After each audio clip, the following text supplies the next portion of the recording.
সামনে আদালে কাদালে এই গাছগুলো অবহেলাতে হয়ে থাকে, বন্ধুরা দেখতে পাচ্ছ নিশ্চয়ই। আর খুব পরিচিত এই গাছটা, তোমরা অনেকেই চেনো।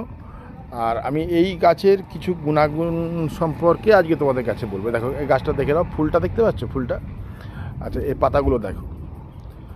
দেখো আমি এই গাছটা দিয়ে এখানে একটা বাগান তৈরি করেছি। কীরকম? দেখো দুধারে এই যে রাস্তাটা দেখতে পাচ্ছ, এই রাস্তার দুধারে এই গাছগুলোকে লাগিয়েছি। এই গাছের সবথেকে বড় জিনিসটা হলো এটা গরু বা হনুমান ছাগল কিছুতে খায় না, যার ফলে এই গাছগুলো খুব সুন্দরভাবে বেড়ে উঠেছে এবং ফুলও দিচ্ছে। সকালবেলা উঠে এই গাছের 4টে পাতা তোমরা ছেড়বে, বা পারলে ফুলটা নিয়ে তোমরা চিবিয়ে খাবে। এটাকে স্বাদটা কিন্তু অসাধারণ, খুব ভালো লাগবে স্বাদটা। আর এর এবার গুণটা বলবো, তুমি একটু জল। এইবার দেখো একটু জল খেয়ে নিলাম, নাও জলটা ধরো।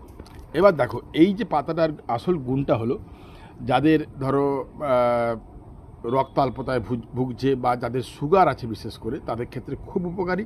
তোমরা যদি পারো, এই গাছটার নাম হচ্ছে নয়নতারা, ফুলটার নাম নয়নতারা ফুল। আর অবহেলায় হয়ে থাকে, যাকে করো হেলা ফেলা সেই হয় জপের মালা। তাই জন্যই বলছি বন্ধুরা, তোমরা এই গাছটা একটু লাগাও, লাগিয়ে তোমরা কিন্তু অবশ্যই তোমরা কিন্তু 4টে করে পাতা আর ফুল একটু করে রেগুলার খেও, ঠিক আছে?